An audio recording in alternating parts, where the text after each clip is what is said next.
Welcome back to my new video, and today's video is the continuation of the last video which we started on acute coronary syndrome and arrhythmias. And in this short video, we will I will embark upon some of the new guidelines, a bit of pathophysiology, and of course the risk factors for ACS. So let's start. So, as far as the new guidelines are concerned, which came out of the ACCF, which is American College of Cardiology Foundation, the AHA or American Heart Association, and the ECS or the European Cardiology Society guidelines 2020, and these were the practice changing guidelines, and that is what give them that importance, and that is where they are so very relevant in the present day practice. So as far as the STEMI is concerned, the time limit which was given was 120 minutes for fibrinolytic therapy, and the recommendation was class 1 with level of evidence A. So you need to remember that within the first 2 hours we can have a fibrinolytic therapy. So it's a pharmacological therapy, and when the time goes on between 3 to 24 hours, we have pharmacoinvasive therapy, and the patient gets shifted or transferred to a center having the facility for a cath lab, a skilled cardiologist, 24 hours cardiology backup, and of course the expertise. So this is class 2A, level of evidence A. So you need to remember a few of the changes, and these are the practice guidelines.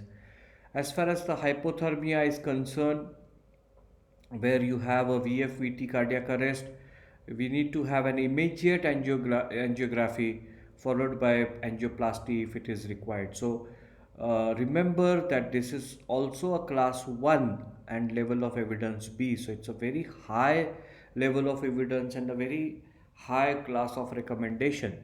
So these are the very two important practical points which are the takeaway for this particular guideline.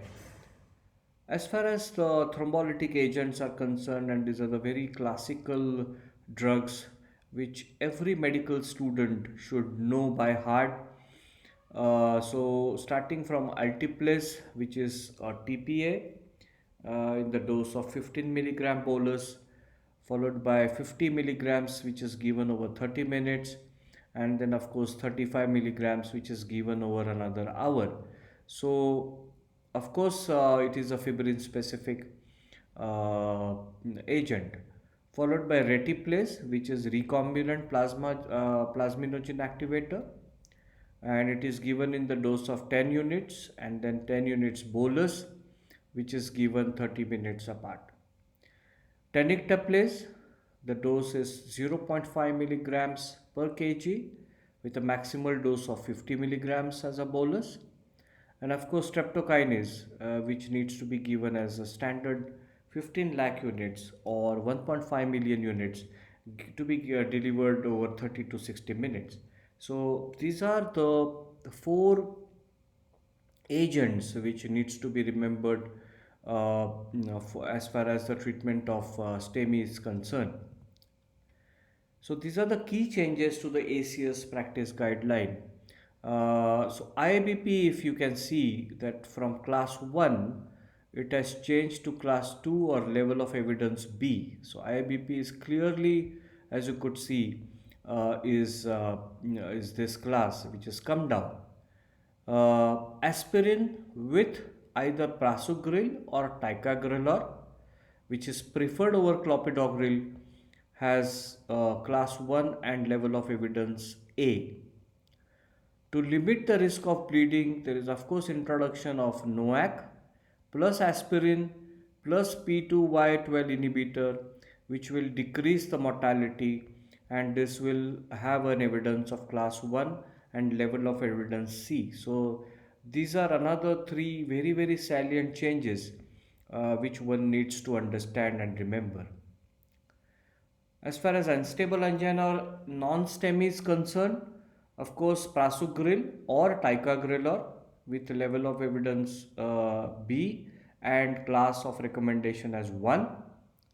Clopidogrel in the dose of 600 milligrams as a loading dose as soon as possible holds class 1 recommendation and level of evidence B. Double antiplatelet agents to be administered for the patient for a period of 1 year, that is 12 months, again has class 1 and level of evidence B. This is a P2Y12 inhibitors which is to be given more than 12 months with a class 2B and level of evidence as C. And of course, in a post angioplasty patient, the patient is put on aspirin in the classical dose of 81 milligram or as a standard dose of 81 milligrams with ticagrelor, which holds class 2A and level of evidence B. As far as pathophysiology is concerned, and this is a very famous paper from NEGM way back in 2013, which talks about a lipid-laden plaque with inflammatory cells, with a thin fibrous cap which is covering this plaque.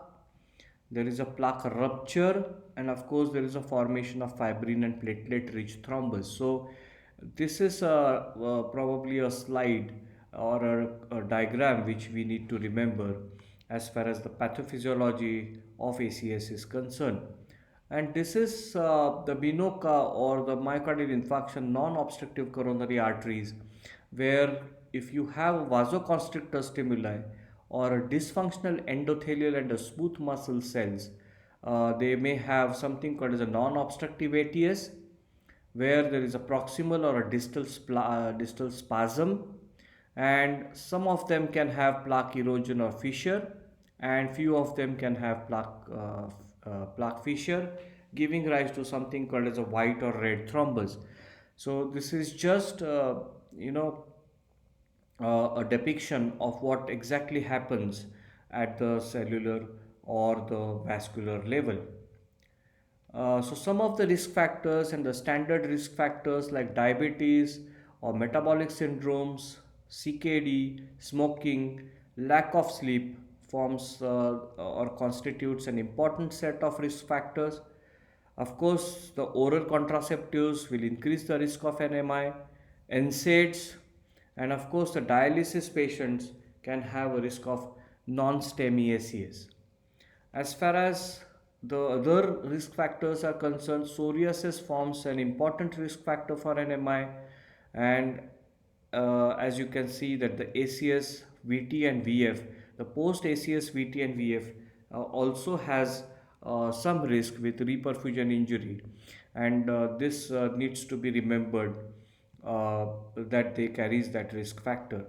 As far as the TIMI risk score in the patients with STEMI goes, where you have a findings at the initial presentation and the events during the hospital stay with a dynamic TIMI score, where the six or more than six events will definitely have an high risk for the patients, especially having the bleeds in the brain, or they can have a heart failure or a GI bleed or a kidney failure. So if you can see this chart, which is very easy to understand, this is the dynamic TIMI risk score for STEMI, and these are the points here for these particular points. So age, diabetes, hypertension, heart rate which is more than 100, Phillips classification, weight, and anterior ST segment elevation or LBBB, and time to treatment which is more than 4 hours. So all of these have some points.